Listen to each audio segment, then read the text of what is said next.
Welcome in. It's the Three Wise Men, everybody. I'm Danny Holbrook alongside Miles Holliday and Nate Garlock. Gentlemen, there's not much traffic on the tournament trail because teams are falling off. It's almost like the bracket gets smaller. Yeah, it's weird. It's weird how when people lose, they don't get to play anymore. Yeah. This is really weird. I don't know how the people listening to this would have figured out how things worked if you two weren't here to Well, explain it they're to not them. listening. They're watching. This isn't radio, Nate. Well, you can just turn something on and not watch it. See that camera right there? Yeah, That's you. That's you. Yeah, that's You're you. on that. Yeah. But you can also just listen. Well, I want to personally though, to the audience and to you, Danny. Yeah. I want to thank you for dressing up today. Well, Yes. one of us You has look to. We all really can't good. come in This is- looking Yes. like we just is- rolled off the. That is something. that else. is something else. If Yeah. Dorothy were making green dresses, that is the one she'd make. Hey, do you guys Yeah. want to see a picture? No. No, Wait, you guys want to see a photo? What? Are you moonlighting at Bob Evans Yes. for St. Patrick's Day? Maybe. Oh, Do that's you want all. rolls with those chicken and noodles, sir? Are you I'll tell you going what, to pay? Are you going to pay with your ARP for card? somebody that's real worried about something? You talk an awful lot.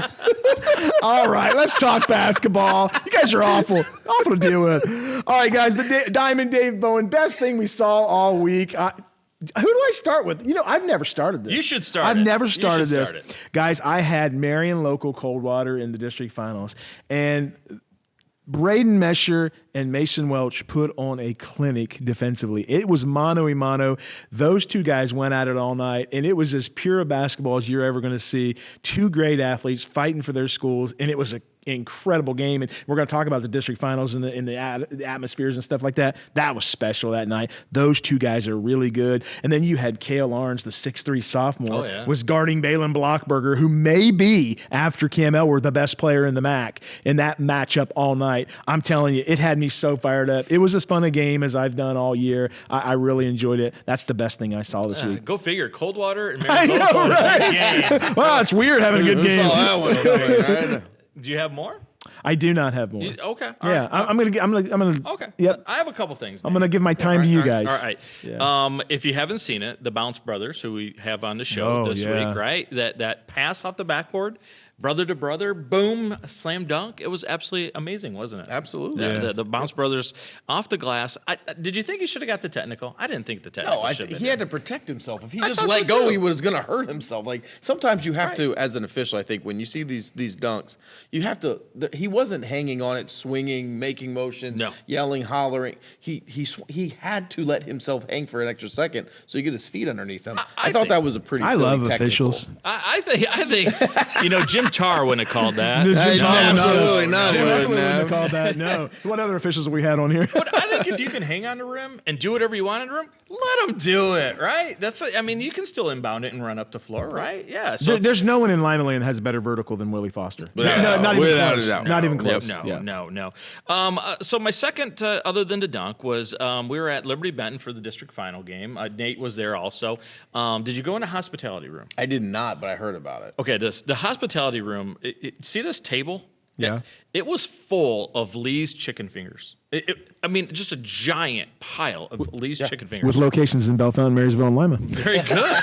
Bellefontaine, Marysville. Now, they're not just famous for chicken. They're famous for catering, too. That's right. Yes, Very, they very are. good. Yeah. But our camera guy, Peyton Gillian, he went in, and you would have thought like he saw the Ark of the Covenant or something. He was like, oh, look at all those chicken fingers. Yeah. He put them in his pockets. Oh, like Napoleon Dynamite. Yeah, because he wanted to save some for halftime. So that was absolutely smart. That was amazing. Why are you making fun of the guy? I'd have done the same thing. But the best one was Trevick Berkey in that final game. How good was he? He was. It wasn't just the final game. The whole week he had was fantastic. Right. I mean, Shawnee moved on the back of Trevick Berkey. Without a doubt. 25 points was absolutely amazing. But after the game, gave him the WOSN District Championship title belt, right? And he's holding it over his head, and the Shawnee fans were just going nuts. Yep. That was so much fun. He just like, how do I put it on? Do I put it over my shoulder? Because he's never been a WWE World Champ or anything like that. Listen. Your title belt has gained so much traction that it legitimately held up the award ceremony of the OHSAA runner-up and district title. They waited until Miles got done with his interview, the half-court shot, the championship belt. He celebrates with the student section. Everybody cheers, and then as they leave the floor, now, okay, we'll award all the OHSAA hardware. If you walk in the OHSAA offices in Columbus, it's like a post office. They've got a picture of Miles up there. He's not allowed to do it. They're just throwing darts at it. We did not give away the half-court shot. It was just the bell. No. Nate, how about you? Oh, yeah, it's my turn. We still have a show to do at this point. All right, good deal. So for me, so I spent most of my week in Elida. I was at Liberty Benton a couple nights, but I was also over in Elida for 3 nights. And I got to see some really good games. We had some really good district title games. But I did get to see some history, and that is always special. Jaron Swick from Fort Jennings. Ooh, he's a good one. Not only did he help lead Fort Jennings to a district championship, in that process, he became the all-time leading scorer in Fort Jennings history. Amazing. They've had some really good teams. That's a program that I know maybe hasn't been in the limelight, here in a while, but that's a program that has a rich history. Got a state title. Yep, has a lot of great players that have come through there, and now Jaron Swick stands atop all of them as the all-time leading scorer. It's a huge accomplishment. It's even, I'm sure it means even more being able to do it in that setting, in that environment, because Putnam County was empty. Okay. There was nobody left in Putnam County. PCL was as competitive as it's been in a long time. That was a great conference. District semis, 4 PCL teams. District title, obviously, then would have been 2 PCL teams. The atmospheres, and we're going to talk more about that later. But it was a great environment. Jaron Swick stepped up. It was great watching him. And then in the other districts that I was in, LCC. It was an NWC district. Yeah. Right? You had LCC. Incredible district. You had LCC Bluffton, Columbus Grove, Crestview. Ended up being LCC Crestview for the district title. LCC came out on top. But in full disclosure, because it's on record, and I'm sure Nick will drop it here, I did not pick LCC to come out. Roll that tape. Roll that tape. I had LCC. Actually, I was really high on Bluffton. It was a good team. I really thought after watching them beat Elida that they had turned a corner. Things were setting up well for them. And LCC's had some injuries. You weren't sure how that was going to play out. LCC played fantastic. Watching them get through that district, being a district champion yet again. Jeff Williams is growing up before He's growing up before our eyes. Yeah. He has really stepped up over the last few weeks ever since Zod Burton has gone down with that ankle injury. Jordan Pretty, he is – I don't know that you will find a better pull-up shooter in our area, maybe in the state, than Jordan Pretty. It doesn't matter. People can be in his nostril, and he will still pull up and drain a shot. He has such a pure shooting motion. It's so much fun to watch him. Well, all 3 of us put him on our top 5 team, right? Oh, no, 100%. He's absolutely one of the top 5 players in Lima. Absolutely. A 3-level scorer that you can't stop. Yeah, so it's districts, and now we're on to regionals, and it's been basketball's only getting that much better. One of the great things about districts is you don't get a lot of fresh matchups, and people might be like, well, no, you want to – No, that's exactly what you want. No. Backyard fight. Absolutely. These teams know each other. They play with each other. Now you put so much more on the line. Districts was a fantastic week, and I can't wait for this week with regionals. It's interview time, everybody, and we are joined by 3 Lima Senior Spartans, Coach Quincy Simpson, Shawn Foster, and Willie Foster. Guys, thank you so much for spending some time with us. Thanks for having us. Absolutely. Coach, let's get right to it. What a fantastic season. Another fantastic season for the Spartans. Going down the tournament trail. Let's talk about the season in a capsule. It's been a long grind. We've been at it hard since last April, May, pretty much last May. After our season last year, I kind of give those guys a break from me. I need a break from them. But once May came rolling around, most of these guys play AAU, and I coach AAU, and so we do need a break. But once May started to roll around and then June picked up, we laid a foundation on how we wanted to play, how we wanted to be. We had one goal, that's to win a state championship, and we've been going extremely hard ever since. And so I remember Shawn, we were doing a defensive drill in June, and I remember Shawn asking, why are we doing this now? We don't have a game for 6 months. And him and I talked about that last week, and it's it goes fast. And so here we are. It's has been tremendous, but we have not cut any corners. We have not taken any shortcuts. And so I think the success that we've had, we all can date back to, we've done it the right way and put the time in. Yeah. Shawn, Willie, obviously off the air we're having a really good time, and you guys are having a great time with Coach. And what's it like playing for Coach Q, man? I mean, look, this is one of the most prestigious basketball programs in the state of Ohio. When people say Lima Senior, everybody knows Lima Senior. If Coach Q walked out the door today, there'd be 100 applicants, for that job. This is a prestigious program. What's it like playing for Coach Q? It's good playing for Q. He's been like an uncle to me ever since I was born. So just to come to high school, play for him, win games, and have a chance to win a state championship, it's just been feeling good. Yeah, for sure. Coming over here was great. Getting to know him, creating a great bond. And now it's good to play with my second cousin. Hey, guys, there's a lot of stress throughout a season, right? Especially when the season you guys have high expectations, right? Yeah. What do you guys do to cope with that stress? I mean, you guys are having a good time. You're smiling. You're laughing. Not a lot of teams are like that this time of year. Everybody's kind of a stress ball. How do you guys deal with it? These guys joke around nonstop. Not only these guys, I got about 6 of them on the team. That's nonstop. They clown with me, clown with each other. It does create a culture of relaxation, a culture of family. It's good that they do have the relationship that they can, clown around with us and with other coaches. You ought to see some of our bus rides on the way home. Oh, I bet. So I would like to take that bus ride. I really would. Those are some memorable experiences, to say the least. All right, what goes on the bus, guys? It's just a lot of jokes, a lot of playing around. Coaches getting mad. Us still playing around. It's all fun games. The one thing I noticed about you guys, and Miles and I were calling the Dunbar game, and Jaquel Cotton just went nuts. I mean, he just went on. That was for me as good a performance as I've seen all year. And I look over, and you guys and that whole bench and that whole coaching staff were cheering like he was playing for you guys. I mean, that's a family thing, right? Mm-hmm. Yeah, absolutely. I mean, in today's generation of sports, especially basketball, it's kind of like the microwave syndrome. Everybody wants to get theirs right away.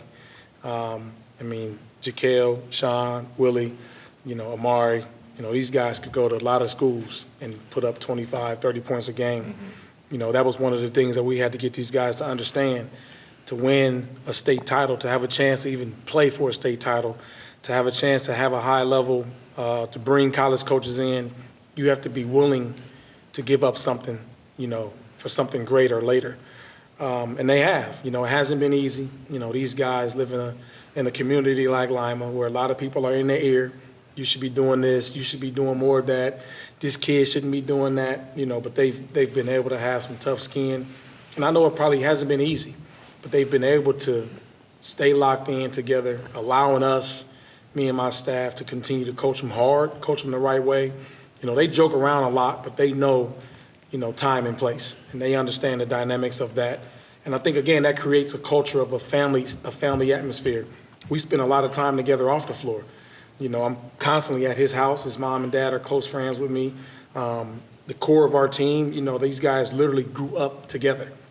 And so it is really a family dynamic. And so that's what makes us closer. I think that's what makes us want to play harder for each other as well. Well, in families, sometimes brothers don't get along. Like you should see Nate and Danny sometimes off the camera, right? When there's those moments, how do you guys deal with those? Because sometimes brothers don't get along. Communication, for sure. Talk a lot. Come together. I thought maybe you guys would have a dunk off to see who's right or wrong. No? Yeah, nobody. He's winning that. So nobody. So expectations, right? Coming into this year, obviously the expectations were sky high. Shawn, you've had a ton of eyes on you for a couple of years now. Obviously, Willie, you coming over, the dynamics going on in your guys' team, the talent level that you have, Q, all the stuff that goes along with that. There was a lot of expectations on this team to begin the season. Having the expectations and then turning those expectations into reality are two different things. Mm-hmm. How have you guys been able to maintain those expectations? Talking about at the beginning of the season, hey, we have a chance to potentially, if we do things the right way, end up down at UD playing for a state title. that's heavy expectations. That's a lot to put on, you as a coach and you as a player.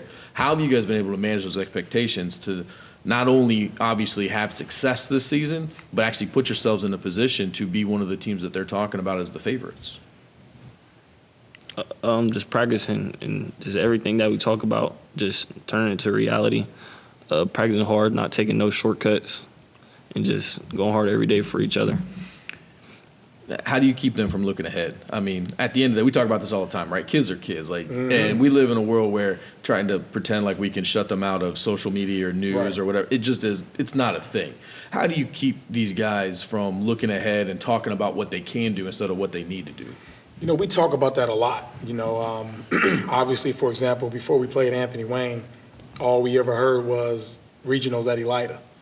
And so it's kind of like I would shut those conversations down. We have to play Anthony Wayne at Fostoria. We have to play Toledo Wait at Fostoria. And so it's good to have a regional game in our hometown, but it all goes back again to May and June, and just minimizing the small things, and maximizing on the small things, playing together, keeping your head grounded, being level-headed, not locking in totally into social media. Because that can be a gift or a curse. Oh, yeah. I told these guys they don't always have to post, things about themselves. But I understand the world that we live in, because there's a lot of highlights on my team, particularly these guys. But, I think the way that we coach them, Shawn is talented, Willie is talented. We have other, Jaquel is talented, Mariatti is talented. But we coach these guys as if they're regular basketball players, and there's always more room to get better, more room to go. We don't allow them to take days off. I know for a fact, and I haven't seen, and they can attest to this, I haven't seen every team in the state practice from, September on. There's not a team that practices as hard as we do. There's not a team that's done the stuff, weight room, track, 5 in the mornings. I just know it hasn't. And so we hoping, those things, when you're what I consider when you're baking that cake, putting those ingredients in that cake, putting that cake in the oven and waiting patiently for that cake to bake, we hope that the cake is baking and it'll be done the right way. Well, I can attest to it because I talk about it on broadcast. I've talked about it on radio, on TV when we do things. There isn't a team that your guys are ever going to step on the floor with that is in better shape, better condition. I've seen you guys out at the track running stairs, in April, May. Season's over. It doesn't matter. They're right back at it. I mean, I would put a very large sum of money that there is not a single team in the state of Ohio that does the extra work like you guys do. And obviously, it's paying off for you. Absolutely. Nate does go out of his way to point out that you're not running; they're running. He's coaching watching. And Nate does bet a lot.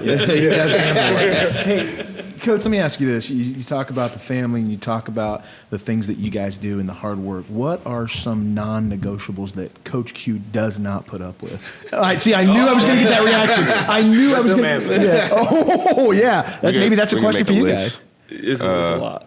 1, no pajamas. No pajamas. Okay. All right. No weird stuff like saying weird stuff. He don't put up with that at all. He doesn't tolerate bad language. Okay. Not at all. What's the maddest you've ever seen him? What is the maddest? I would probably say probably one of the first couple weeks of practice, I told them we can't win the state title unless they hate me. So I said I want to run you guys so much every day until you start hating. Did you hate him? Yes. That was a quick yes. Really didn't. Shawn just said yeah. So back along with those expectations, obviously, Willie, when you came over to Lima Senior, when you transferred in, that obviously went around on social media. People all of a sudden, Lima Senior is now a favorite. Willie is coming in. These guys can't be beat. How's it been for you coming into a program that has been so well established? I mean, the history just since Coach Q's taken over to now with the players that have come through there and success that he has, and then now you coming in and people thinking, oh, now that you're here, here's another expectation level we want you to get to. How have you been able to handle that? It's been good for just staying level-headed for sure. Not trying to get too deep in. It's great coming over here playing with people I've been playing with my whole life for sure. Now, let's go back to one of those non-negotiables. Coach, Miss Dunks. How do you deal with Miss Dunks? I don't. Back when I played, if we missed the dunk, you could come out. Yeah, That was the thing back when I played. I mean, I just don't see a reason. Okay. Obviously, Willie attacks the rim. He puts a lot of pressure on the rim. He's going to miss some dunks, but I know that he does it enough that he's not purposely trying to. We don't want him to miss dunks. We don't want Shawn to miss dunks. But it happens. I'm not the type of coach to get guys out. There was one time he missed 2 dunks, and I did get somebody off the bench. I remember that. And then I put him back down. Well, Willie, just to let you know, I've never missed a dunk. Yeah. Okay, so I'm just letting you know. Yeah. Have you ever dunked? Does it matter? Does it really matter? Coach, let me ask you this. You've coached a lot of players and a lot of great players. What was it like coaching your own children? I'm coaching my son now. Yeah, I know, right? Yeah. And it's, I think the difference is with X, it was all basketball, right? It was focused workout the whole time, in the mornings, practice, then we go home and we still talking about practice or workouts or something. And after a while, you got to really step back and realize you still got to be a dad. So I think me and X's relationship is really strong because I was able to separate myself from just always being trainer, coach. Yeah. But I can also be dad and still have him be comfortable with talking to me as a person outside of a coach. And it's the same way with my son, Baby. We call him Baby. His name's Noah. When he comes home, we don't really talk basketball, unless it's a college game or something like that on. These guys, for the most part, they go home and they go right to their rooms. But when me and Baby sit around and talk, if it's one of those practices that was rough, then we kind of talk a little bit about it. But I want to be a guy that him and like these other guys can come to me about anything. I've had some coaches that I can go talk to about anything and didn't really feel like I was being judged or couldn't have certain conversations. And these guys, the relationship that we have off the floor, they know they talk to me about a lot of different things, and that just makes it more, for us, the family dynamics, that makes it comfortable for those guys to be able to do that. So it's okay if he steals your coat and wears it around. That's okay. Yeah, for sure. Definitely. Okay. Like, Q, though, you do judge us sometimes when we come to talk to you, for sure. I probably do. So for you guys, obviously, the Lima Senior program has had a lot of really good basketball players in it, right? They've had 2 Mr. Ohio basketball. A lot of talented guys have come through those programs over the years. Do you guys, look up to those guys? You guys try to chase some of those records? Like, what is like being part of that program and knowing the history of Lima Senior basketball? What has that done for you guys in your game? Does that make you, try to chase that history and want to put your names up on the wall along with those guys? Yeah. I look up to X. Xavier Simpson, that's Captain Hook. Trav. The Trav, yeah. But X, he was here. He did a lot of good things. They say that he the best player to ever come out of Lima Senior. So I'm just trying to beat him every day that I can and get past that. I think you guys, when I was a kid growing up, and we listened to Lima Senior basketball on the radio all the time, and Andre Reed and Bruce Andrews and Travis Walton. And, I mean, I can go on and on and on. And Andre Reed graduated in 85, and I know it was a long time ago, but I'm telling you, man, he was so good. And I just remember being a kid. Andre. I remember being a kid watching him play.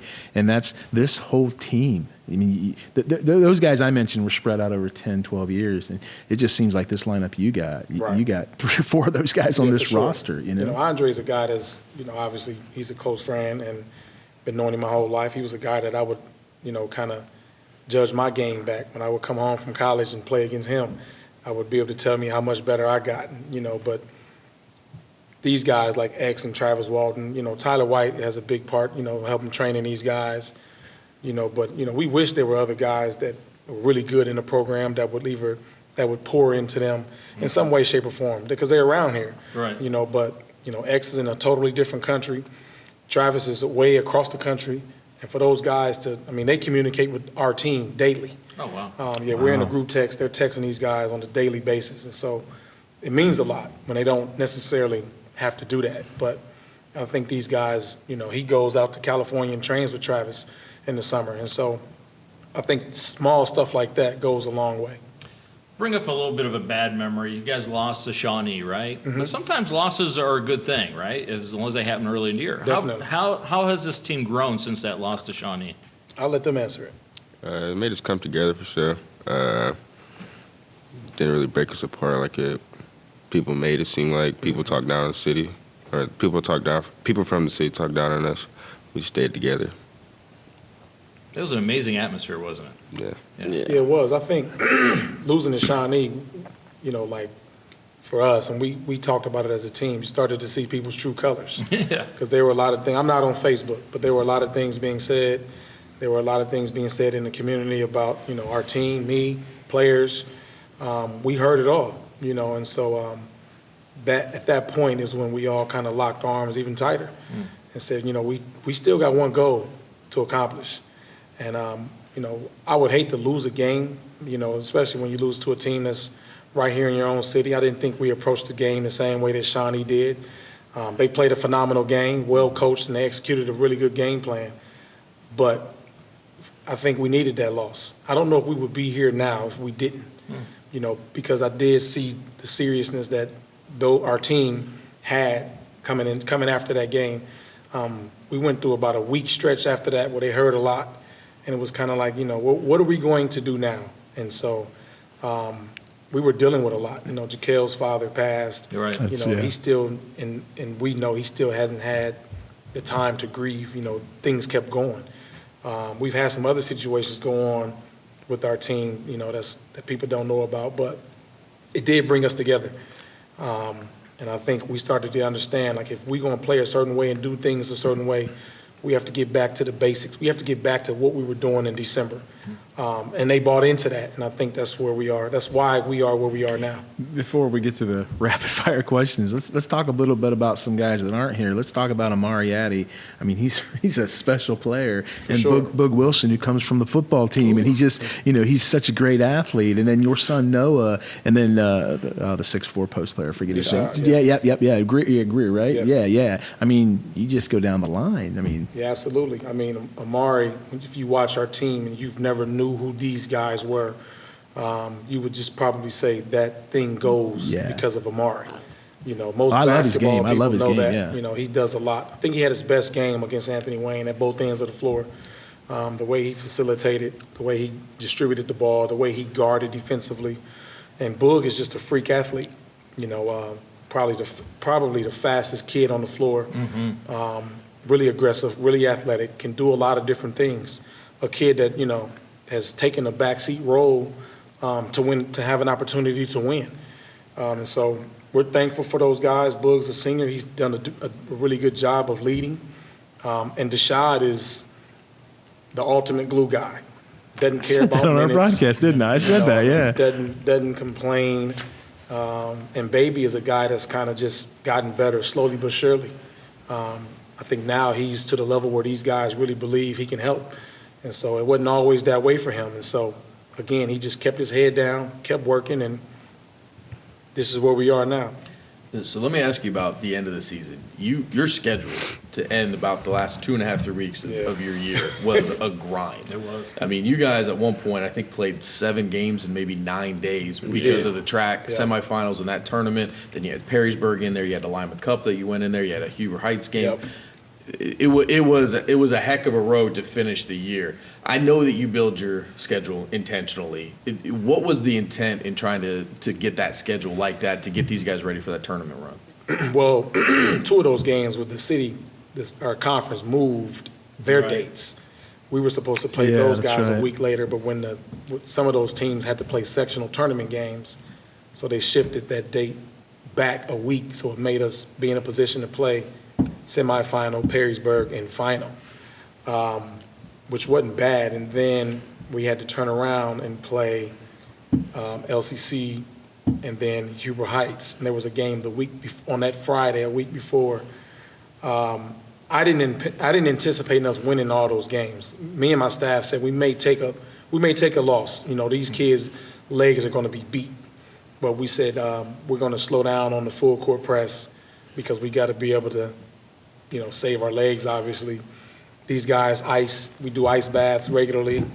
But to get through that stretch and to do it the way that we did it, and those games were a lot of road games as well, too. It kind of like just checked off another box of how ready these guys are and how mentally locked in they can be. Because after the LCC game, to me, I didn't think these guys wanted to play Huber Heights. I thought they were ready to just let's get on with the tournament. Right. Yeah. And when the way that we played at Huber Heights, I'm like, yeah, we got a chance. The weather day helped you out a little bit there. The weather day definitely helped us out. Let me ask you this, Willie. And Coach talked about that LCC game, and you come over from LCC. What was your emotions going into that game? And I don't know if you took any flack about coming over. I don't know the circumstances, but what was your mindset going into that game? I know you want to win. Obviously, you want to win every game. I knew their student section were going to be all in my ear, and they definitely were. But really didn't have much high emotion for the game, just like another game. How'd you guys feel about that stretch of those games to finish that year? Like, what'd that do for you guys? Did you guys like being able to play that many games because then you didn't have to go to practice? Was it, at some point where you're like, all right, you know what, we need a break? I mean, how was that stretch to finish the year for you two? It was cool, but our body was hurting. We was tired, but we just knew that every game, no matter what, we still had to come out and play out our best. And just win the game. Do you think it got you guys ready for this tournament run? Yeah, sure. Shawn, I was listening to ESPN Radio the other day, and they were talking about a big game down in Atlanta, Georgia this weekend, Pace Academy and another school, and you lit Pace up, man. Is that flying to the Hoop Classic? Yeah. What was your mindset going into that game? I mean, that was a national stage. Everybody was talking about it. My mindset going into the game was just win. Everybody was down this. They didn't think we was going to win that game because they're a national team, so. When we just got in there, all I want to do is win and just play my best and help my team win the game. You got the MVP of the tournament, right? Or, yeah. First team, or however they do. Yeah. Pretty cool. Fire away. I have some rapid fire. Then Danny, let's follow up with Scouting Report. Big one on Wednesday, right? Yeah, absolutely. Yeah. All right. So I'll go back and forth. Coach, I'll start with you. Okay. LeBron or Jordan? What? LeBron.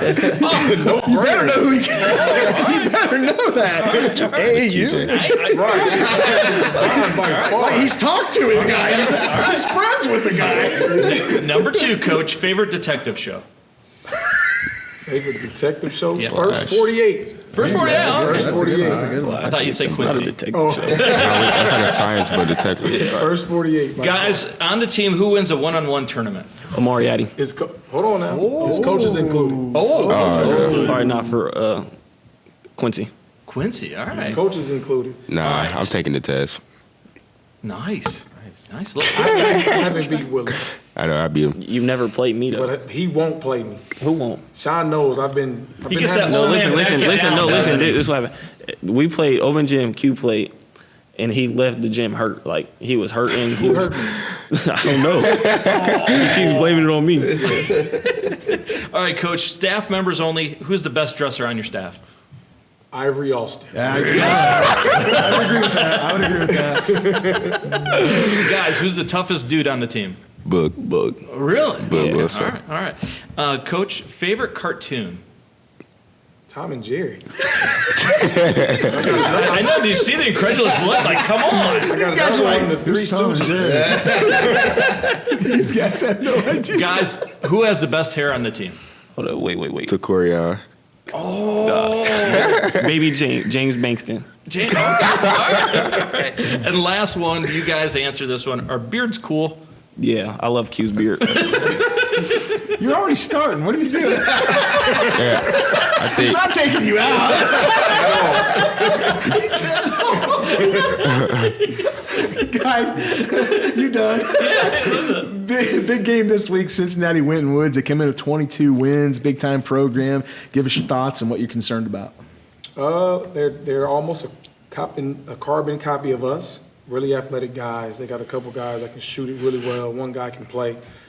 Athletic, big. So, we're hoping that, again, that we get the Lima crowd behind us. They're not going to do anything like extraordinary offensively. They just want to, probably try to get up in you defensively, run offensively. If we can execute at both ends, if we can win at the glass, I think we'll be fine. What's your thoughts, Shawn, on this game? Just come in and play how we've been playing. We play tough, aggressive, hard, make shots, rebound, and we'll for sure come out with the W. Willie, if you played Whitmer again, how bad would you beat him? I don't want to talk about that right now. Answer the question. All right. Make him answer it, Coach. I think we'll probably beat them by 20 or more. I thought so. You guys look mad after that game. Yeah. Yeah, I thought you should have won that game. Guys, we thank you so much for coming and really appreciate it. Best of luck against Cincinnati Winton Woods. And thanks for having us. absolutely, yeah. Thanks a lot, Thank guys. you, thank you. Appreciate it. Good luck on Wednesday. We love watching you guys play. Thank you. Definitely, thank you.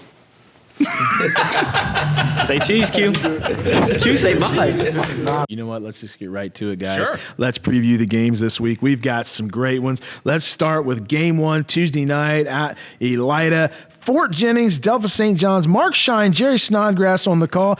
Guys, I don't know if we're going to see a game with two players that lead their team as good as these guys. Fort Jennings, Jaron Swick, as you mentioned, and Delta St. John's, Cam Elwer. It's maybe, we don't talk much about Jaron Swick, but he's top 10 in Lima. Let's be honest. He is really, I mean, really great good. player. Fantastic. Yeah, like we just said, setting records over in Fort Jennings. However, Yes. all right, no shade on Fort Jennings. It has been a great season. Coach Tex Stolte's It done a good has job been a over great there. season. Oh, you're putting it past tense. Yeah. Are you calling this one? Look at the camera and call it. I'm listen. At this point, no, get that camera on me. That's something you never hear Danny say, right? Yeah, he's like, no one camera. Hey, I'll pick it. I'll pick it. Listen, I really do think that maybe the worst thing that could have happened for teams that are going to be facing Delta St. John's over the next few games is that first quarter of the Minster game, because they came out a little slow in that district title game. They got it taken to them. They're down. They fixed it. They fixed it, and they fixed it quickly. And sometimes things like that are what teams need to get themselves refocused. Yeah. And if you get a refocused St. John's team, and this is who we get the rest of the way, watch out. Yeah, I'm not sure when this one's going to be over, but it might be over Swick. Yeah. Wow. Yeah, We are did so reaching. Or is this where we're at in the point of the Yeah, season? yeah, We've been yeah. doing this now for 26 episodes. Look, right? that's a Like, good pun, but can we get on with this? Look, I like Fort Jennings. We talked last week about that district. Anyone could win it, right? Because they're all pretty much the same team. Well, they did. They did a great job. Yeah. But unfortunately, man, they're running against DSJ. And come on. They play this game 10 times, 9 times, maybe 10 times. DSJ wins it. So I'm going to go with DSJ. Why? I don't know what happened. You brought up Minster. They were kind of lackadaisical. Did someone say something to Cam Elwer during that game? Because he came out and then just had like this steely look in the middle of that game and hit a hand in the face. I don't care. I'll drop a 3. Another hand in the face. I'll go through my legs. I'll drop another 3. How do you stop that guy? You don't. So that's why I'm going with DSJ. Yeah, the thing about Delphus Jefferson or Delphus St. John, that's so impressive is they're winning the games that we know they should be winning, and they're winning, putting them away quick. Yeah. Now, the slow start against Minster, obviously that's a league game. That's a rivalry game. That's a good Minster team. They destroyed Upper Saddle Valley in the semifinals. They come out, they end up beating Minster by almost 20, but they just keep taking care of business. And yeah, I agree. Look, Fort Jennings, great season. Musketeers, great tradition. And look, we could be wrong. They can hang with you us. still gotta play the You game. still got to play the game. do. And the You do. longer Fort Jennings can hang around this team, you start got to Jaron believe. Swick in this game. You got a scorer, a guy that can just put it on the deck and get to the rim.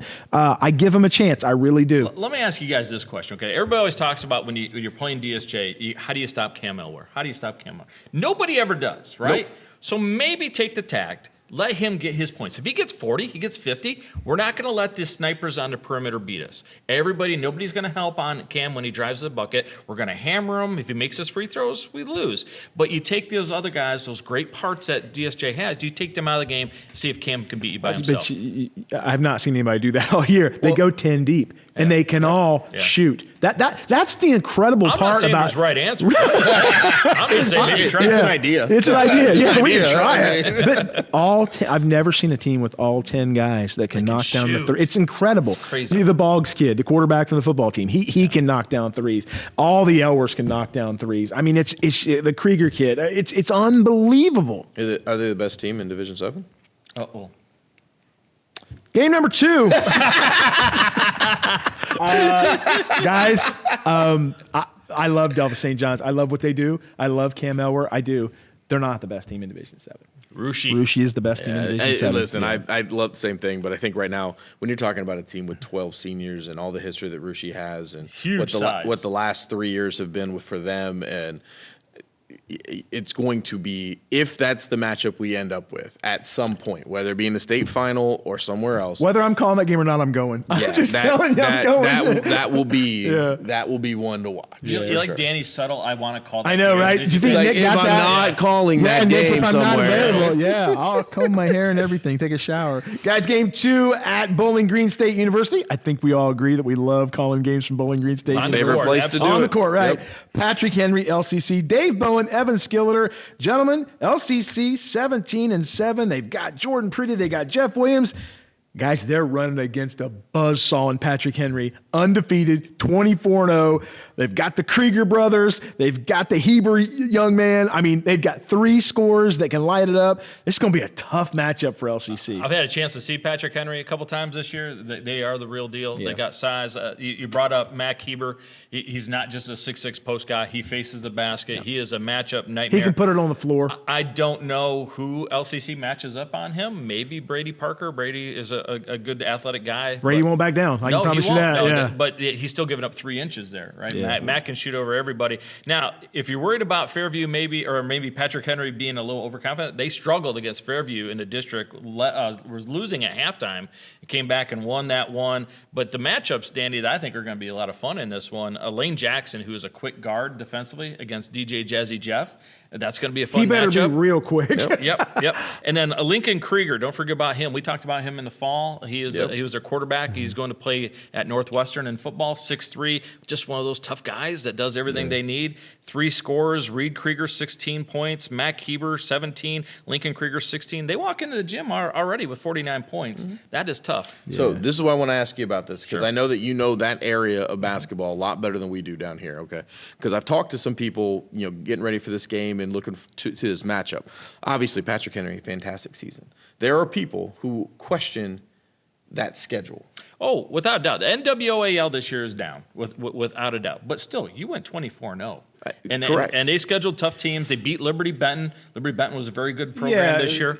And, Danny, they have won games in the 30s, and they have won games in the 70s. So that tells me that they can play any style that you want to play, and they're going to find a way to win. And here's the other thing, too, Nate. If Patrick Henry didn't have the tradition they didn't have with the multiple state appearances with state championships. This is a program, regardless of what the NWAL does, Patrick Henry is always going to be the flagship. Right, and I'm not trying to take anything away from. I'm just saying that is the question that a lot of people are asking about this team. And yes, they're undefeated, and you still have to win your games, and you still got to play the schedule in front of you.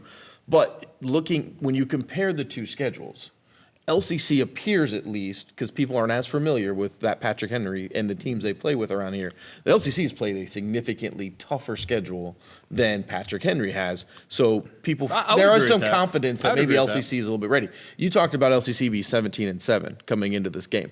They were 6-6 at one point this year. Yeah. They've lost 1 game since then. And that was to Lima Senior, where they still put up 70 points. They are playing their best basketball right now. Now, they've been playing really good over the last couple of weeks, especially since the Cup. They've been doing that without Azad Burton on the floor. At some point, they're going to start working him back in. I don't know if it'll be this week. I'm not sure what his injury status is. That's 10 points. But Jeff Williams, the way that he has been playing, he's still a freshman. You're going to have to live with some freshman mistakes from time to time. But sometimes the best thing in these big spots is these guys don't know what they're not supposed to know. Right? And I think nothing encapsulated that better with Jeff Williams than maybe that last steal that sealed the game in that district title against Crestview. Because if you're an upperclassman, you may not take the chance to jump that pass. Right? You may not. You may not, because you don't want to risk missing it and leaving somebody wide open. Right? You may sit back and say, "We'll just play deep. We'll keep them in front of us. We're not going to try to do anything like that and take that chance." I can get that steal, and so he does. And a lot of that just comes from him being so quick in his natural instincts. Sometimes when you get a little bit more experience, some of these guys, they're like, "Oh, okay, the smarter play maybe just to sit and watch." And it was a great play. He timed it perfectly. He goes back the other way. He seals the district title for him. Yeah. That can be a huge advantage. Without a doubt. And he's growing up. He's showing a lot of maturity. I've been really impressed with how he's played. That game against Crestview was a very slow-paced game. They slowed things down. Yeah. At one point, I think this one will be that way too. At one point, Crestview threw a defense that you could tell LCC had not seen at all this season. I mean, confused them. They didn't know what to do. They didn't even know where to pass the ball. Right. They were confused. Coach Powell calls a timeout, and then it became a chess match. They said, okay, we're going to stay out here at the free throw line or at the mid-court line. Come out and guard us. And we'll just stand here. You're either going to come out of the defense that we don't really know what we should do right now or we haven't practiced against, or we have the lead. We'll just stand here. I always love that when coaches do that. That's your ace against a zone when you have to lead. I love that. And it worked, and they forced him out. And then Jeff was hitting big shots at the end of quarters. So I really like how LCC is playing right now. However, there is a significant size advantage with Patrick Henry coming up against this LCC. Well, not only that, I'm with you. An athletic size advantage. Exactly. Yeah. And I'm with you. I don't know who they're going to put on him. Drew Pieser, since he got back, has been kind of playing that de facto 5. I like him. I think he's not a 5. Great length. He's not a 5, but he's been drawing the big guys. Brady Parker, we know, can do that as well. But it'll be interesting to see how Coach Powell chooses to attack Patrick Henry and then vice versa.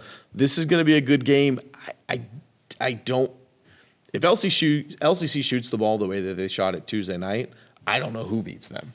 If they come out and it's a struggle and they get pulled into the mud with Patrick Henry and it's a slow tempo game, there might be some trouble. The one other thing I want to point out, okay, LCC very young. This is a senior-laden Patrick Henry team. You always got to like that, right? Yep. And then Lincoln Krieger, the kid that's going to play at Northwestern, Division I athlete, I think there's your answer on Jordan Pretty, right? Sure. Yeah, it's going to, Jordan's going to have to work really, really hard to get those points. Now, I'm not sure Brian Heber, the coach of the year in the NWAL, is going to go that route, but that's always nice to have that as a luxury.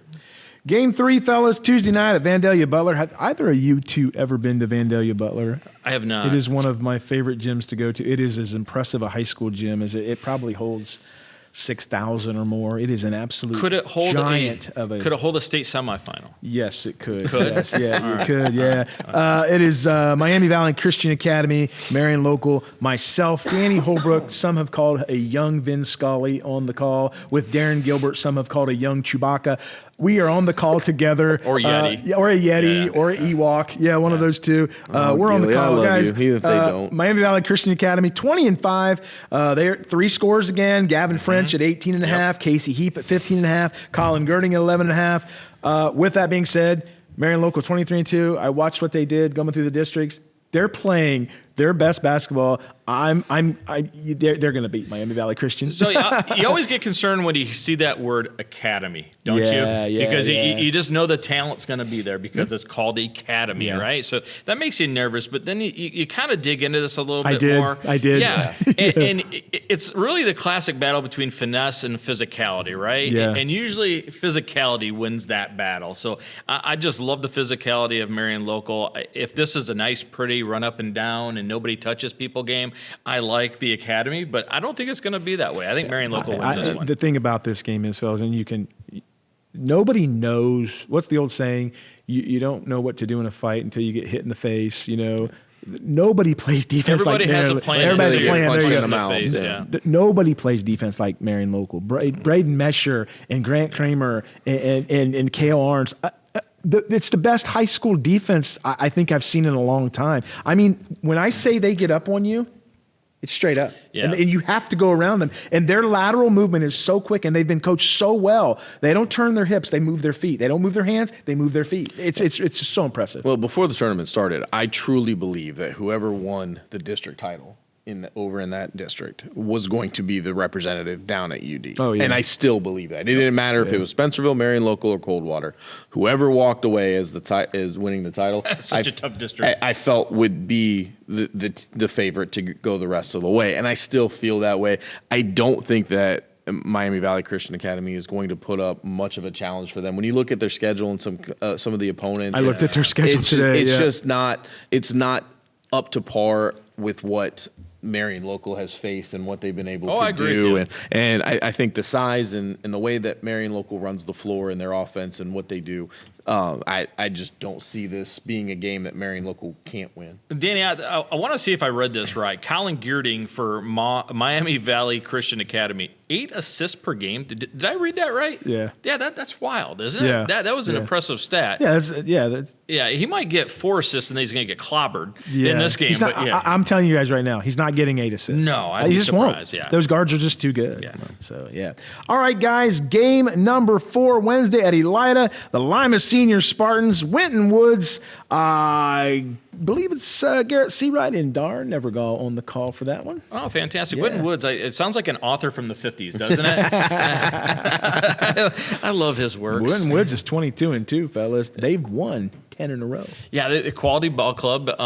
Coach, I thought, did a great job of explaining what they need to do against it, and it is kind of like maybe a de facto. Well, we'll know what he does at the interview because it hasn't happened yet, right? well, I'm going to foreshadow. If you can read a show sheet, if you can see the show sheet, it says right here. Shut up, Nate. We spliced this stuff together. Here, it says it right here. It's the magic of TV. It's Disney. Way to ruin it, Nate. All right, so when you look at the two teams, I mean, they match up extremely well. It's almost like they're that Spider-Man meme where they're pointing at each other, right? Both teams are going to get in their hip pocket, and they're going to play really great defense. Tremendous size on Winton Woods' side. So the question I have, though, how are they going to guard Jaquel Cotton in a half-court set? Because the game is going to break down to a half-court set at some point in time. They're not. Yeah, I don't think so, right? Because they're big. Jaquel is that guy that is the 6'7" guy that can go out to the perimeter. He can, last week, unbelievable, driving to the basket. If Winton Woods does not have an answer for Jaquel Cotton, I think all things being equal, I think Lima Senior wins because of him. Well, yeah, you're an LCC Lima Senior guy / Shawnee guy. You've watched Lima Senior play, and I think they're on a mission. This team is focused big time. I mean, I think that obviously when we talked about it with Coach, right? Like expectations is one thing. Turning expectation into reality is something completely different. Yeah. And we've had two teams in our area who really have done that, right? Shawnee and Lima Senior. And you started to say it, but I really do feel like, I mean, it's a shame that this game is a regional semifinal. I know, right? Like this, you're talking about at least the last, I don't know if it's been updated since the last I looked, but Lima Senior was number 3. Winton Woods was number 5 in the state in Division II. This is a matchup of two teams that shouldn't be playing this early, but it's the bracket. It is what it is. It could very easily be a state final game. 100%. And this really could be a de facto state championship game qualifier type matchup here, because if they get through, whoever gets through this one, you would have to think would be favored the rest of the way. Now, my concern is what you talked about, the size of Winton Woods. Yeah. We saw Lima Senior struggle with that against Shawnee. Right, that's the last. Even our game against Dunbar, they struggled rebounding the basketball against Dunbar. And that's the one. And they got 26 points. And that's the one thing with with Lima Senior, they give up a lot of size, right? They just do. Those guards are really good. We know how good Willie Foster and Shawn Foster are, how good Boog Wilson is, Amari Addy out there as well. But Jaquel Cotton is really their one big, right? And he doesn't always play under the basket with the way that offense works, even on defense. So they've got to win that rebounding game. They've got to find a way to get themselves some extra possessions or extra opportunities against this Winton Woods team. That will be the challenge. If they can do that and they can limit the rebounding advantage that Winton Woods may think they have coming into this one, this will be their game to lose. Watch this weekend. In this game, you guys. Watch what happens with Lima Senior. I can promise you all of their defensive pressure will be on the perimeter because you're right. They don't have the size. So what can we do? Yeah. We can take that away by ball pressure, and those guards can just get after it. I mean, when Willie Foster and Shawn Foster put their mind to it, they can defend. One of the other things that hasn't been talked about as much, Lima Senior usually when they get to this stage, they're going to Akron and UT. Yeah. They are traveling. They are getting on a bus. They are taking long bus rides. They get to go just across town. It's pretty nice. And Elida Fieldhouse is going to be electric. It's going to be packed. It is going to be on jam-packed. Senior side. Yeah. I think they'll even get a hold of some of them Winton Woods tickets at some point. It is going to be a great environment for them. Now, is that a good or a bad thing, right? Sometimes coaches don't mind taking some trips if it gets their team focused, right? Yeah. Sometimes you don't. We talked about shutting out the noise, but I got to imagine the energy is going to be big. I think I got to imagine though being able to take a 15-minute bus ride compared to Winton Woods' 2.5-hour bus ride is going to be a big advantage for any coach who tells you he likes bus rides is a liar. Yeah, hated him. Super fair. Don't forget Deshaun Greer, though. He's a good player. Yeah. He's a tough guy. If he has some good moments rebounding the basketball, I think they'll be fine on Wednesday. Yep. Game 5, guys, Wednesday night at the University of Toledo. Speaking of who gets to take that bus ride, the Shawnee Indians going to take that bus ride. They're playing Toledo Central Catholic. Shawnee comes in at 23-2, Toledo Central Catholic 12-9. Randy Roberts on the call, and some have compared him to a young Michael Bublé. Miles Holliday will be on the call. I can't stand Michael Bublé. That's why I compared him to you. Do not compare me to him. Now, I will say this, speaking of comparing, Toledo Central Catholic playing Shawnee. They did play Lima Senior earlier this year and got beat pretty good. So, I know we can't do that. It's not 8 degrees. Why of not? Kevin We May. always do. I know we always do, right? Well, they played this team and this team and this team, but could be a good matchup. I really like Shawnee in this game. I'm just excited, folks. I live 5 minutes from Savage Arena, so and if I was in good shape, I'd walk there. But I'm not. I'm going to drive. But it's a savage move. Yeah, I'm excited to finally get a game there. I've always wanted to, so I'm excited about it. It's going to be a lot of fun. Nate and I got to see Shawnee last week. Absolutely fantastic. I thought against Defiance they were tested. And I thought it was a good test, right? Yeah. The physicality that Defiance put on them was absolutely outstanding. Trevick Berkey, I thought, stepped forward. He was absolutely unbelievable. But this Toledo Central Catholic team, watch out, man. They play in that Detroit Catholic League up there. I saw their schedule. Ooh, it's pretty good. Do not be dissuaded by that 3-10 record or 13-10 record. Right. They have 4 guys that can fill it up. Danny, this is a really good quality ball club. Yeah, and it'll be a test for Shawnee for sure. I agree with you. I thought they looked good against Defiance. I thought that was a good matchup in the sense that the first time that Shawnee and Defiance, Shawnee just looked not themselves. They were behind. Yeah. Probably should have lost that game, found a way to get back into it. They win it in overtime. Never really looked truly in trouble against Defiance in that championship game. But they would get to like 4. But it was just a little out of sorts for them. You never thought they were going to lose it. But they still found a way. Yeah. And I think that you look, when you're in the tournament, you're just trying to find a way sometimes. You don't care if you win by – I'm sure coaches would like the comfortability of a 40-point win. But ultimately, at the end of the day, a win's a win. A win's a win, and we get to continue to move on. Toledo Central Catholic, I think, will be a good challenge for them. It's a good program with a lot of history. And, absolutely. Yes, you can look at that Lima Senior game, and if you're Shawnee, you said, okay, at least we have something to compare. Maybe it takes that shine off it a little bit. And it helps you kind of just, grind down on this and in practice. And, okay, we don't have to, think that this is some team that we can't touch because of the schedule and all these other big-time players that they have and all this other stuff. We've played similar opponents. We beat somebody that, beat them. Let's just do what we do and we'll be okay. So you always are concerned when you face a team that recruits, right? You're always worried about, and flat out, folks, Toledo Central Catholic I didn't say it. I didn't say anything. They recruit, okay? It's well known they recruit. Now, they have really good talent. This is Miles' last show. Thank you so much, Miles, for the last 23 weeks. It's true. They do. Russell with 19 points. Wardrop, watch out for him, 13 points. 44% from behind the arc, so you got to keep an eye on him. Kennard at 11. Johnson at 13. They have 4 guys that can fill it up, okay? However, when you look at the difference, here's the difference of the game. You ready for it? They hold their opponents to 29% behind the arc. Ooh. Yes. Yeah. What does Shawnee love to do? Yeah. Shoot behind the arc. 36. Yeah. Whoever wins that battle, they're going to win that game. The defense from Shawnee, though, is so underrated. This is a team that holds opponents to, 35 points or less pretty regularly. Yep. So they can play with anybody. They can match up with anybody. I've seen them when they're not hitting from behind the arc. They just find ways to get it going on the inside, too. Anytime that you can take your best 3-point threat in Jagger Hutchins and Trevick Berkey and Beckett Berkey, and you can just move them inside, that's a heck of an asset to have. 7 of the last 13 games, Shawnee's held their opponents under 30 points. Yeah, it's incredible. In other news, Miles will not be attending Toledo Central Catholic's Athletic Boosters Pancake Night. Thanks a lot, Miles. We appreciate it. It's the truth. Thursday night, guys, up at Bowling Green State University, Patrick Kamler, Josiah Stover on the call for Elida, and Haken I've never heard of them. I know. Look, they're 18-7, Danny. 9-1 in their league. They've won 6 in a row because we do prep work.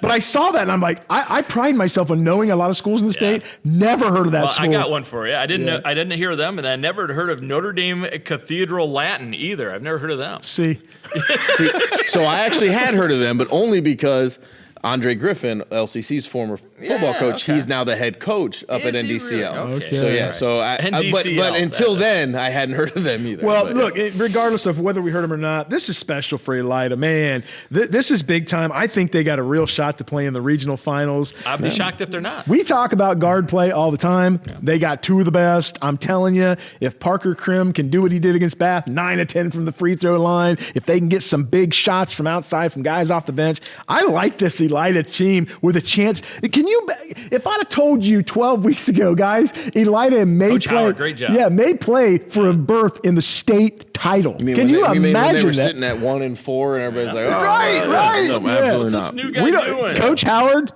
Yeah, kudos to you. Absolutely. Yeah. All right, so now you say the 2 guards at Elida. It's time you say the 3 guards. Yes. Because Marcus Hill. He's so good. So fantastic, right? I always forget about Marcus Hill because he's unassuming. He just goes out there and he gets you 12, 14 a game. He gets you huge putbacks and steals. So explosive, isn't he? And Parker Krim, you guys said 9 of 10 at the free throw line. Even had a left-handed finish underneath the glass. What a great rebounder. And congratulations. Picked up his 12th Division I offer this week. Yeah. So the only concern that I have, you talk about a Hawken team that is the 9th seed, and you look at that and you're like, oh, this should be a pretty big mismatch. Elida should be the favorite. But when you look at the top 25, Hawken is actually ranked ahead of them. Yeah. So it's okay. Well, what am I missing here? What is it about this team? Missing? What is it about this team? And I honestly don't know. When you look at it, it doesn't look like there's nothing that jumps off the page. When you look at their stats, you look at their players. Look at that league. There's nothing that jumps off the. Danny's not impressed. Look at the league. There's just nothing that really jumps off the page. Like, this is why. But they've apparently impressed enough people. That's where they got ranked. It is what it is. Rankings really don't mean anything anymore. Yeah. But it does give you that pause. Like, well, Elida hopefully isn't already trying to buy their tickets to that regional final. You don't want to overlook this team. No. They're there for a reason. And Elida is a dangerous team. They're playing with house money, guys. Yeah. Nobody, like you just said, nobody expected them to be here. Now that you're here, win it. Just win it. We might as well keep on winning. Yeah. They're playing with house money, and when a team is playing with house money, they're very dangerous. How about the guy that likes to gamble going with that house money? I'd have former NBA player Dakota Mathias walk into that gym and give them the best pep talk ever, man. I would. I'd trot out any show pony I could to get me to the next level. Hey, who knows? Show me. Yeah. It's going to be a great game for sure. It is. All right, guys, what was your atmosphere at your district final games? At mine, I was down at Wapakoneta, Coldwater, New Bremen, Coldwater, Marion Local. Absolutely electric. Packed, wasn't Place it? was packed. Yeah. It was everything you want in the district final. 2 teams that have played each other before, close game, hot. You can see that haze in that air, I was sitting beside Gilly. Yeah, it was awesome. He was sweating on me, throwing things at me. Spit was coming out of his mouth. Did you hose him down afterwards? I did. It took his food bowl away. But yeah, it was a great atmosphere. Yeah, same. I had LCC Crestview, that district final. It was a great atmosphere. Those are longtime rivals in the NWC, even back to LCC's first tenure in the league. A lot on the line. LCC and them when they played earlier, it was a 3-point game. Crestview, you knew wanted that revenge. It was a great environment. It was a back and forth, a lot of intensity. Gym was filled. That's what you look for, right? Like, you want the filled gyms. We talked about the sellouts throughout the year. You don't want that dying off now, right? Like, that needs to continue. It was great. And then at Liberty Benton on Saturday, I don't know. It seemed weird to me. It was a weird atmosphere. For Shawnee Defiance. Yeah. It was almost like the Defiance people were there because, they're obligated. Yeah, it was just. There are kids.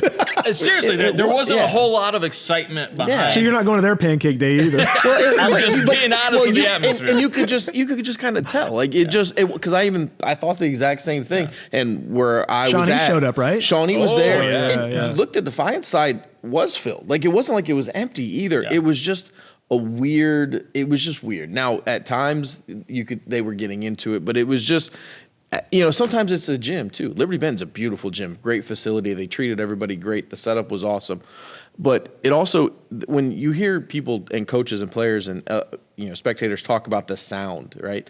The sound in Elida is just different. That's a great point. Than the sound in some other gyms. It is, yeah. And I don't know that I've ever really noticed it as much as maybe from going from Elida on Friday night to Liberty Benton on Saturday. Let me ask you this question, okay? Because I understand people get emotional. That's the fun of it, right? You get fired up, right?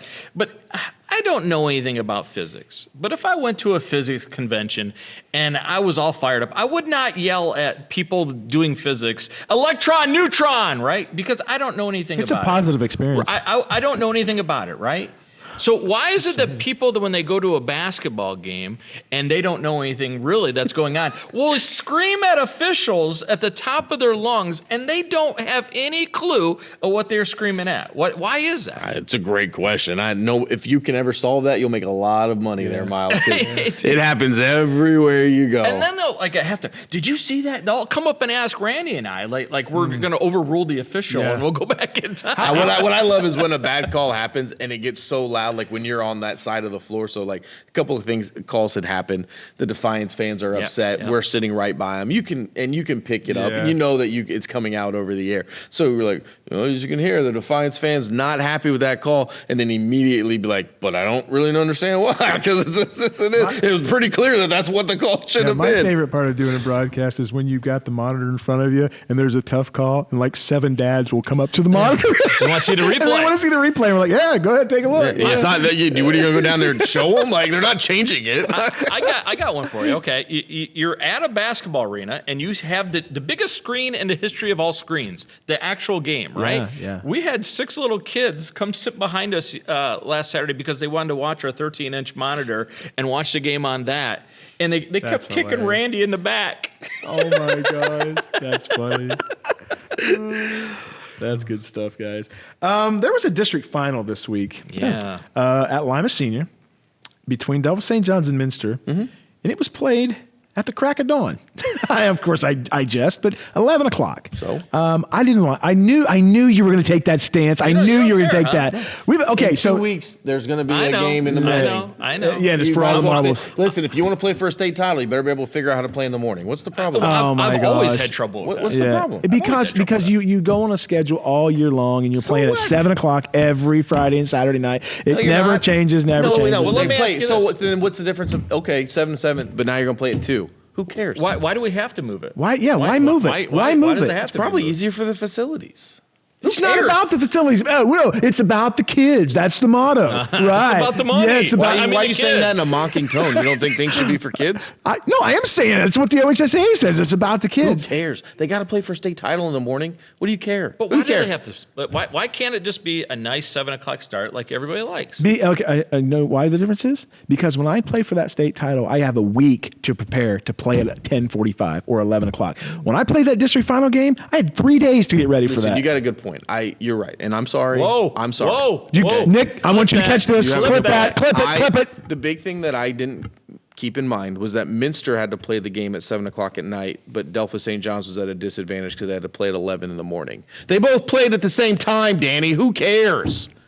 He's mean sometimes, Miles. When he's hangry, can we get him a Snickers? I really think we need to. They both had to play. Oh, we didn't have food tonight. We didn't have food tonight. That's what it is. They both traveled. They both played at the same time. It's the same. Thanks, Megan, for ruining the show. It's sports. It's life. You have to make adjustments. I think it stinks on ice. Well, get off our front overcome, right? I mean, that's your military background. And again, you have to, in 2 weeks, if you're planning on playing for a state title, you're going to have a morning game. You're going to have a noon.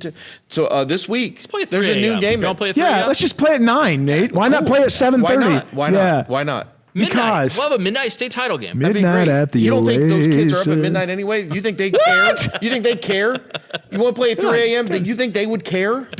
Let's get them all hopped up on Mountain Dew. Two wise men and grumpy Gary over here. Yeah. The only one making sense. Oh, my gosh. Hey, the OG ladies lose a perfect season down the drain. That was tough. Columbus Grove goes on to the state semifinals. First time in Columbus Grove girls history. Yeah, it's good for them. Awesome. But I was sad for the Titans. We spent a lot of time talking about OG, and this might be the best OG girl team that has come through the program, and for the tournament run end to end Afrocentric, where they have so much history about that team and that game. There's just this hurdle that they just can't. And they did not shoot well. It wasn't their typical game, and it's unfortunate that it came to an end when it did. But I mean, Columbus Grove, Ottoville still in it as well. Yeah. I mean, we still got local teams alive and well, and it's still fun to watch. Now, what's not fun to watch is them in high school gyms for a state semifinal. Oh, you're just trying to get me angry, aren't you?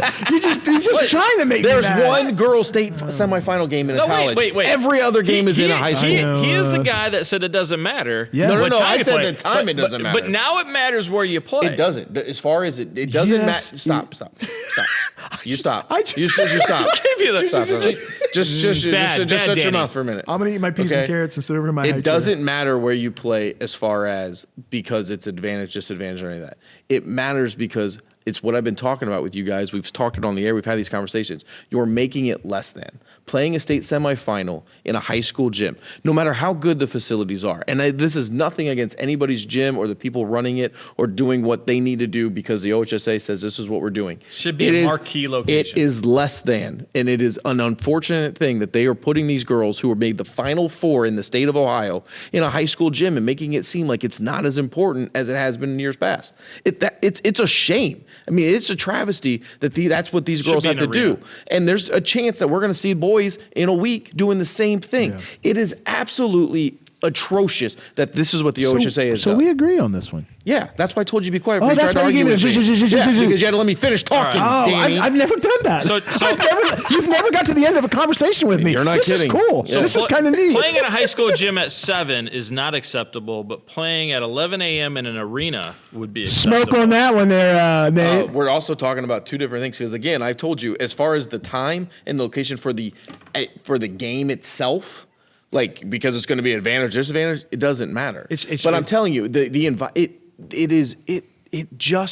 state is supposed to be a big deal, guys. It is supposed to. 100%. If you are not, 100%. If any school ever tries to make a team or kids try to make it seem like making a Final Four or a state run, everybody should be going off. These kids should be going. You should be staying in hotels. You should be taking out to dinner. You should be going. You should be going places. A once in a lifetime remembrance thing. Exactly. Because it's not like every other game. Could you imagine, and it's not supposed to be. If Cleveland St. Ignatius up here played Cincinnati Moeller down here, and they said, we're going to meet in the middle. Up here and down here. Like We're going to meet in the middle, fellas, for your state semifinal game to go to the finals. We're going to play at Bath High School. No disrespect to Bath High School. At all. Beautiful facility. It's nice. Could you imagine what the St. Ignatius folks and the Moeller folks, they would go through the roof. It wouldn't happen. Well, and that's what I mean. It just doesn't make sense.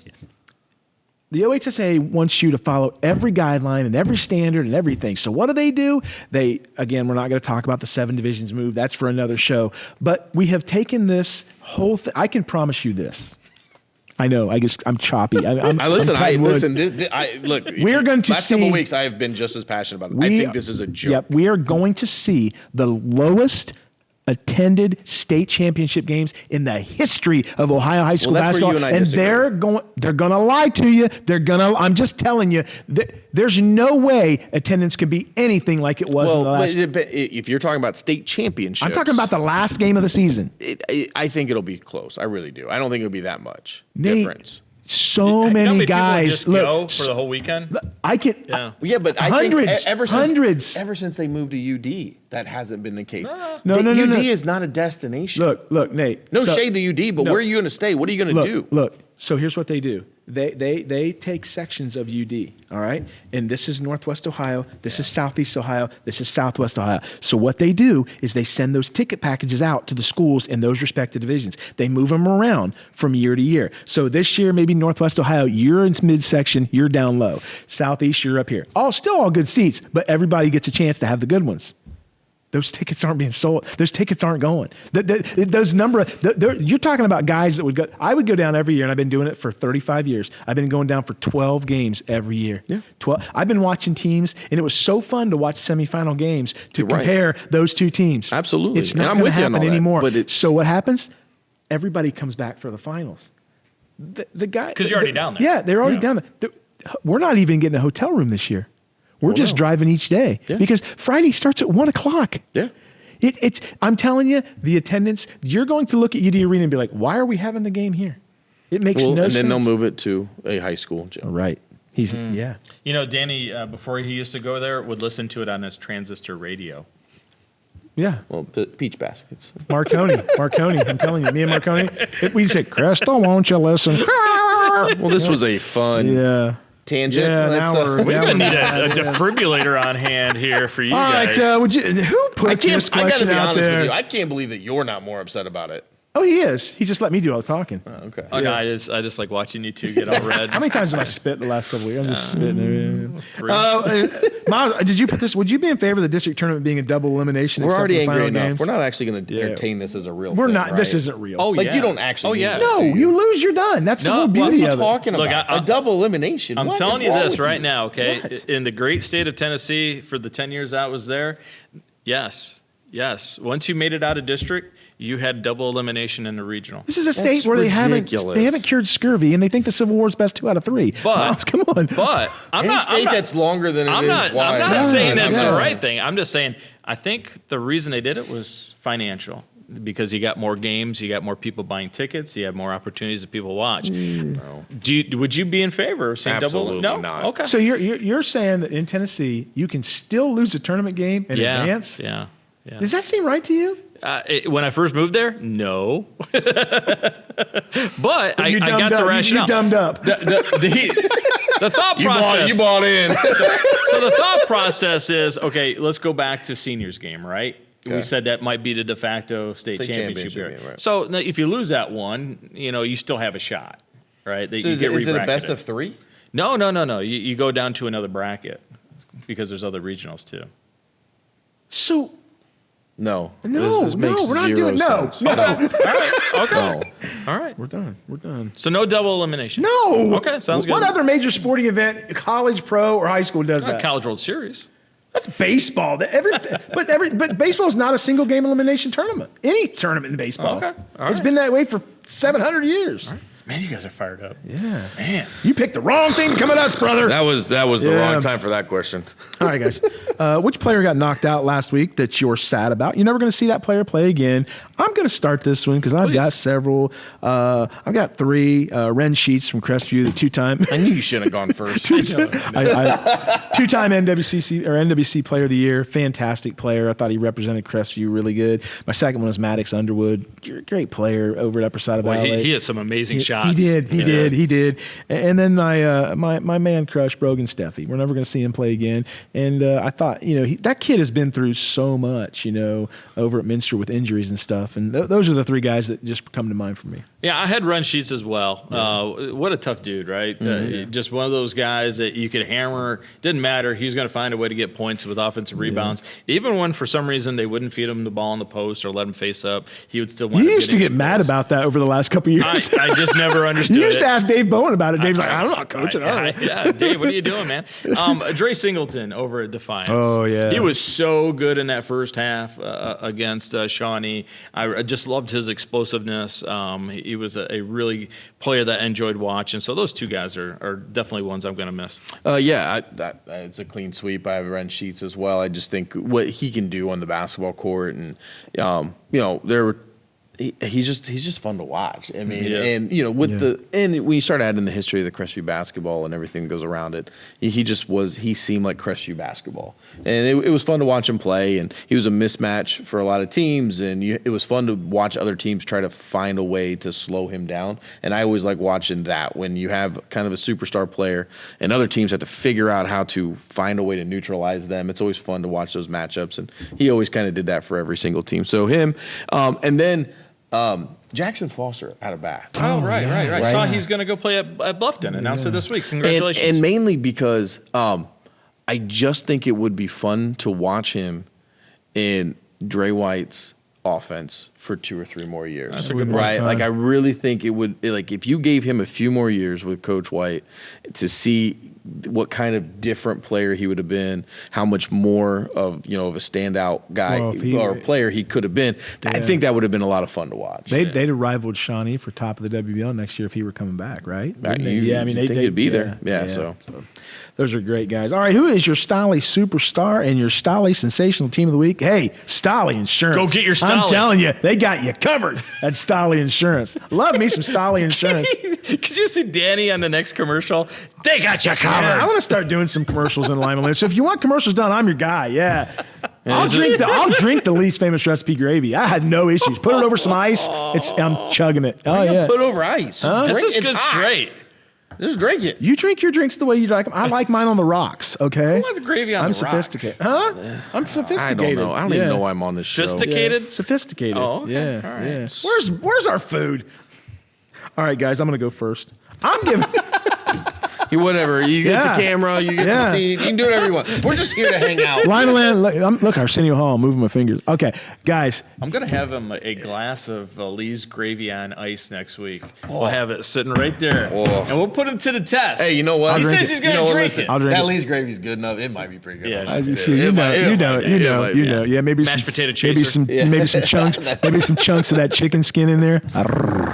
All right, guys, my Stolly superstar and sensational team of the week, Columbus Grove girls. First time in the history of the girls program going to the state semifinals. Lauren Moody, Coach Brian Schrader. How about that shot? Oh my gosh! That 3-point shot right before half. She just double clutched and boom, knocks it in. That was a good team they beat too. So I want them to win. I do. I want them to win. Really good Patrick Henry team. Their only loss was to OG, so that was a great win. Man. Fantastic. I got to go with Trevik Berkey.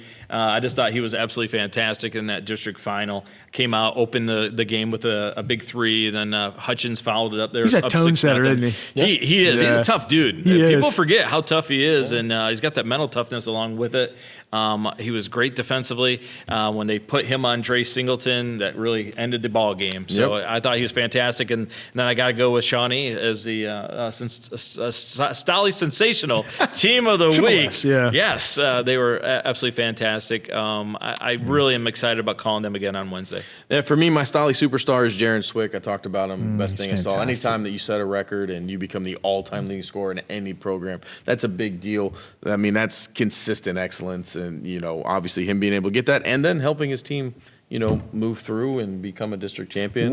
Where would that rank, you guys? You're talking about if they upset Delphia St. John, where would that be? The biggest upset I've ever seen. It'd be pretty much up there. It'd be up there. Name a bigger one. Yeah, it'd be up Hickory High. Oh yeah, I remember that. And then my Stolly sensational team of the week is LCC. I mean, I'm just kind of copying the best things I saw of the week. But Even though you picked against them last week. Well, that's why they got to be my best team of the week, right? Like, I mean, this was a team that I think maybe a lot of people thought could get tripped up in that district. It was one of the toughest districts around. We said last week, top 4 teams of all the districts. They really had zero problem with Bluffton. They came out, they shot the ball incredibly. That was really surprising. They just kind of ran away with that one. And then in a tough, slow-paced game, complete opposite of Bluffton, they found a way. They stayed alive. The freshman Jeff Williams makes an amazing play at the end of the game. Not to mention free throws that were made. I mean, this is an LCC team that's playing really good right now. We got to watch out for him here against Patrick Henry. So the question is, T-Bird, Nate Garlock, graduate of LCC, what would it take? What would the T-Birds have to do to get you to get in the T-Bird outfit one more time? They'd have to expand it by about 3 sizes. You see that thing? I ain't fitting in that. If I'm drinking gravy. I'm not fitting in that thing. What are you talking about? If I'm drinking gravy, you're getting You see how small that thing is? There's no chance I get that thing on. How about at least the grimaced head that they put on with that mean look? Would you wear that? I'd have to smell it Can we get like first. a duck costume to put you in instead of a T-Bird being close? What? Yeah. You never know. A duck costume. Yeah, if you can't fit in the T-Bird outfit, maybe a duck costume or a cardinal outfit. Waddle. Yeah. We can go over to OU and get the polar bear outfit. You can walk around. Kelsey Beimer has been in the polar bear outfit. Did she hold up a Coke? I don't know. Yeah. Polar bears? Would you do it? Yeah, no, I got it. Like, Yeah, no, I got it. Well, you had that look. When I put the head on? Yeah, what'd you wear? Why wouldn't I put the head on? Okay, I'm an let's see if alumni. we can I'm see if proud. we can. That's a Proud of where I melon. went. That's a melon, man. I don't figure get it it. I'm out. not 100% sure I can fit it into I'm it. not real sure. Somebody at LCC hook us up with That, that. you got to expand. I'm not sure my car wouldn't run out of gas going around his head. That's a big melon. That's Wow. big. Hey, listen. Wow, I'll be right back. I'll be right back. Hey, we got to go to dinner later. All right, guys. Buckeye Corner. I'm just so upset with this team right now. Why? They're gonna make the tournament. No, they're not, Nate. What you talking What about? you talking about? They're going to get, look, So Joe Lenardi has never been right about anything Joe ever? Lenardi, who's he work for? ESPN? Bracketology? every Now, wait a year. minute. He has him as the first 4 out. He does now. Yeah. No, he has him first 4 in. I just saw it. You circled it and it said first 4 out. No, it said first. First 4 in. It was. Was it? Initially, he was. They were last 4 in. Yeah. Then he Well, moved him up. good, yes. Then he moved him into first 4 with or last 4 Are with you- bye 'Cause they got And now so much better. They did drop, and now they're back. Are you into telling last me 4 in. if they lose tomorrow night at they're home? out. Yeah, all right. No, they're still in. They're still in the NIT. But currently, right now, they're in the tournament. I wouldn't be upset if And we they played the NIT. I they really should win wouldn't. these next 2 games. They shouldn't lose them. Now, every time they should. They're not going to Indiana. Indiana. It's- They're not going to beat Assembly them. Hall. They'll No. beat them. It's Assembly Hall senior night. I'll get in the They're entire not. costume if they lose that Oh, there They're it not is. beating There it Indiana on is. senior day in Assembly game. What Hall. are you putting on it? I'll drink that gravy. You already said you would anyhow. Oh, yeah. I'm Yeah, gonna do you're that anyways. excited about that one. Huh? Yeah. I'll just eat a box of chicken. or Listen, something. I think they go 2-0. I think they make the. I think they'll probably win 1 or 2 games in the tournament, in the Big Ten tournament. They're going to have 4 wins before the end of the season. That's going to put them right around 20 wins for the year. They'll be good. They'll be in. Did they got a new guy moving in town that's going to be rebounding the basketball for them? We should take blood tests before we do this Is show. Zed I'm Key telling coming you. back from Yeah. Dayton? Listen. Somebody around here has to make sense. It can't just be you two grumbling all the time about everything you Nate, hate. Nate, what? Nate, don't move your Listen, head. frickin' Don't frack, move like- your head. Move your eyes. Listen, they'll be fine. They'll be fine. Listen, Say the y'all- alphabet, listen, say the alphabet backwards. 6 months All ago, is you guys good. loved Diebler. Great coach, we great do. program. This I is still going to love be him. fantastic. We do. I still love him. You guys forget that they've knocked off Kentucky. They've already beaten Purdue. They have big wins. They've been able to win big games. They're just not consistent. Listen to but they can Miles win a and big I. game. We told you for 12 weeks our football team was going to win a national title. We told I you said it Will back in Howard July. was Hey, going to take us to stop the it. promised Stop land. it. Will Howard is Do you now want- on the basketball Nick, staff. If you, Did you hear that? Nick, if there's any way that we can legally put the combine footage of Will Howard right here, right now. Oh, but those The throwing of the Ducks? No. You mean when he missed every throw and probably had the worst combine in No, the history of those quarterback? footballs were greased. Yeah, I don't know if you know this, but it was a What were greased you doing football in day. Indianapolis over the weekend? Yeah. by the way? Greasing footballs. Yeah, greasing footballs. Yeah.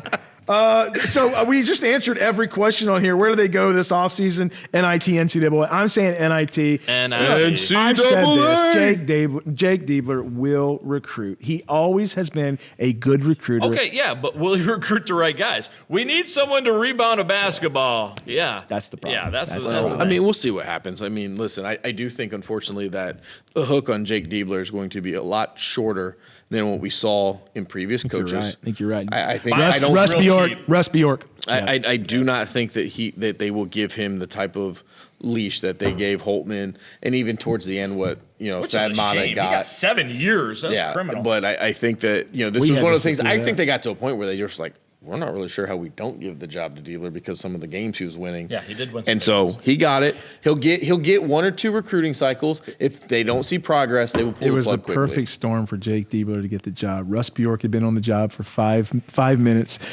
Gene Smith was leaving. Russ Bjork was going to go, you know what? I'm not going to do a national search when we got a guy here. I'll give him his year and a half, like you're Well, he saying. was a popular pick. Yeah. And I still think Jake Diebler can get it turned around. I really do. I really do. The problem is he's got to do it quickly or he'll be out. Yeah, they'll get 2 more years, don't you think? I think he gets 2 recruiting cycles. Okay. Yeah. And if they don't see progress, I think they'll pull. Now, I do want them to make the tournament because it'd be fun, right? To watch our team Yeah, in the it tournament would. Yeah, again. it would. And lose in the first round? Yeah, It it'd be doesn't great. matter. As We'll long as we're take it. back It'll be in, right? an easy. I Here's mean, the thing. my financial We'll- interest will not be. We'll be towards underdogs, so if we win, we'll all be, we pulled I mean, it. would you rather watch them play once in the NCAA or play 3-4 times in NIT? them. Once in the NCAA. Yeah, so of course The you would, NIT right? is boring. It I don't know. means Last year I nothing. kind of liked it because Yeah. we won 3 games. Yeah. But it's still, you start losing. Like when you're in tournament time, it's Thursday, Friday, Saturday, Sunday. You I are get it. planning your day, making sure Well, that all of your hoping financial But interests here's- Find out when they take- play next. Yeah. But here's the thing about the NCAA this year. It's on the same days. The NCAA starts Thursday. The State Boys Tournament starts Friday and Saturday. So I'm not even probably going to watch much of the NCAA first round. So I'll catch, everything else. But I'll catch Sunday games. Well, we'll call him. Put let your him know tape that in the since- VCR, That Danny's not record. happy because he can't watch. Thank you. Thank you. They got to play at 9 a.m. Yeah, they're playing in They're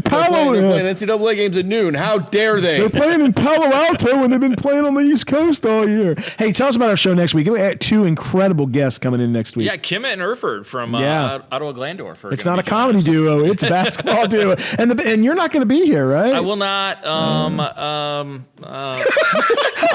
don't know what to do with my hands. I don't know why I'm not here. It's my 1-year anniversary to the lovely yay! Lexi. So we're gonna You gotta go celebrate. do that. We might even Yeah. kiss each other. Aww. You've been watching The Three Wise Men on WSN. Come join us next week.